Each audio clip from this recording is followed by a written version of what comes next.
So guys, muli nating panoorin itong batang si Carlos Miguel Valencia at kakanta po siya ng kantang If I Ever Fall in Love Again. So tara po.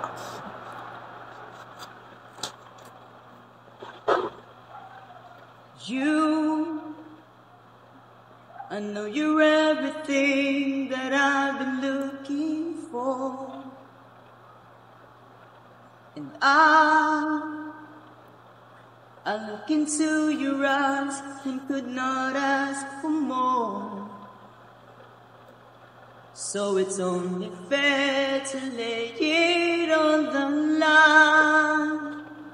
Hold on, I'm gonna need a little time.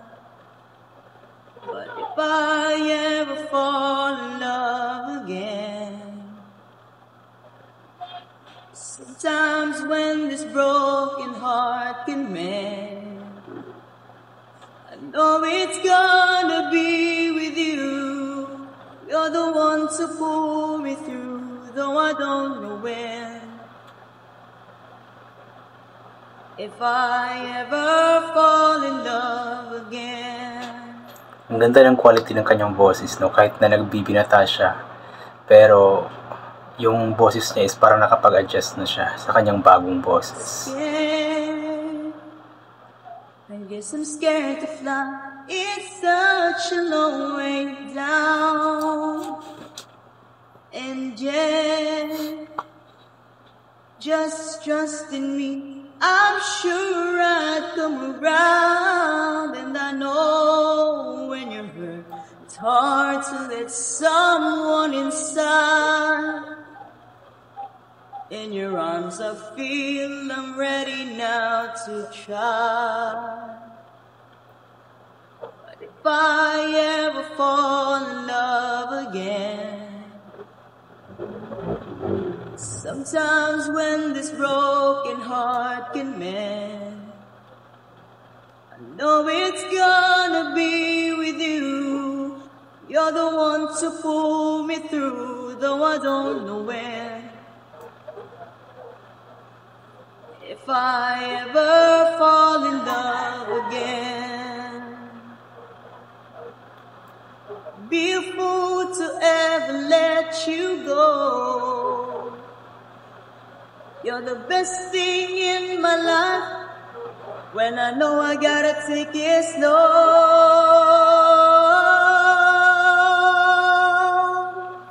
Grabe, kahit nakaupo, hindi siya nahihirapan na magbirit. Yan, magaling na bata ito. Carlos Miguel Valencia, i-support niyo po. Oh, no, it's gonna be with you. You're the one to pull me through, though I don't know when. If I ever fall in love again, if I ever fall in love again.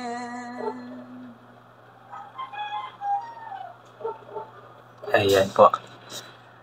Inulit ko nga po, Carlos Miguel Valencia. Ang kanyang Facebook page po ay Miggy Official Page. Ayan, support nyo po, follow nyo po para mapanood nyo po yung iba pa niyang mga cover songs at talagang mapapahanga kayo sa batang iyon.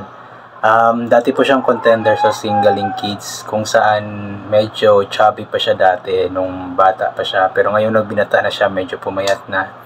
At yung boses is medyo lumaki-laki na din. Pero ang maganda dito is nakahanap pa rin siya ng mga songs na babagay nga po sa kanyang boses. At itong kanta nga po na ito, If I Ever Fall in Love Again, yung title nun, ay bagay na bagay nga po sa kanyang boses. Kaya good job sa iyo, Carlos Miguel Valencia. Ipagpatuloy mo lang ang iyong pagkanta-kanta, and we are hoping na sana ay muli ka namin mapanood sa competition sa TV, just like makabalik sa Singaling Kids or makasali sa Tawag ng Tanghalan, sa The Voice, sa The Clash, or ano pang competition sa TV na pwede mo masalihan. Kaya good luck sa iyo, good job, at inulit ko nga ipagpatuloy mo lang ang iyong pagkanta-kanta. Sa mga sa mga gusto pong, inulit ko nga, sa mga gusto pong magkaroon pa ng update sa kanya, direct na update talaga, ay puntahan nyo po, o galing nyo pong bisitahin ang kanyang Facebook page na Miggy official page guys. Kasi I believe palagi siyang nagpo-post doon kapag hindi siya busy sa kanyang buhay, of course.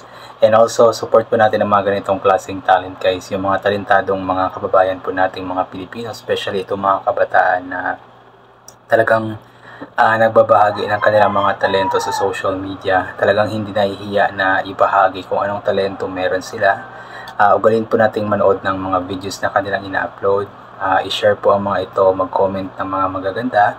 Nang sa ganun is magbigay kasi ito ng encouragement pa sa kanila para mas lalo pa nilang pagbutihan or mas lalo pa nilang ipagpatuloy ang kanilang ginagawa. And also, nakakapagdagdag ito ng confidence sa kanilang sarili para hindi sila mahiya na kumanta sa harap ng camera at lalong-lalo na sa harap ng mga tao. Ayan.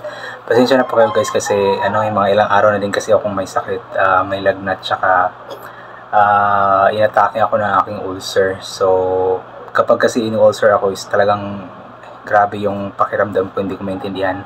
Tapos pabalik-balik ako ng CR kasi nagkakaroon ako ng LBM pero tubig lang yung lumalabas, kaya pasensya na po kayo. At may ubo tsaka sipon pa ako, kaya medyo hindi ko maintindihan yung sarili ko ang tamlay ko. Pero anyway, medyo okay na din naman ako ngayon. Ang ininom ko na gamot lang is panglagnat, yung Biogesic lang. So medyo okay naman. Tapos Yakult, hindi na ako bumili ng pang ulcer kasi medyo mahal kasi yun, tsaka medyo tipid. Kaya pasensya na kung ganito yung boses ko at pagmumukha. So anyway, I think hanggang dito na lamang po yun. Wala akong masyadong tulog. Ayan laki ng eye bags kasi wala talaga akong tulog kasi nga pabalik-balik ako ng CR. So anyway, hanggang dito na lamang po itong gagawin ko na reaction video. So thank you so much po sa lahat ng mga palaging bumabalik sa aking YouTube channel. Inuulit ko nga po palagi na ugalin po nating magdasal, magpasalamat sa lahat ng mga bagay na ating natatanggap. Kahit na hindi po natin ito hinihingi, kasi nga po lahat ng mga bagay na meron tayo ay kalob sa atin ng ating Panginoon, at wala ang mga bagay na ito kung hindi dahil sa Kanya. And always bring payong, kapote, sombrero, or anything na pwede maging proteksyon sa katawan kapag lalabas po tayo. Nang sa ganun, kapag mainit po, hindi po tayo mainitan, or kapag biglang umulan na hindi po tayo mababasa ng ulan. And always take vitamin C para mabuhos ang ating immune system at hindi po tayo matatamaan agad-agad ng kung ano namang mga sakit-sakit, especially sa panahon ngayon na paiba-iba nga po yung napakainit, tapos bigla-bigla na lamang pong umuulan. So inulit ko, hanggang dito na lamang po muna ito. God bless po sa ating lahat. Ugalin po natin mag-pray, magpasalamat, magdasal palagi sa Kanya, at yun nga, mag-iingat po tayong lahat palagi. God bless po at bye for now po.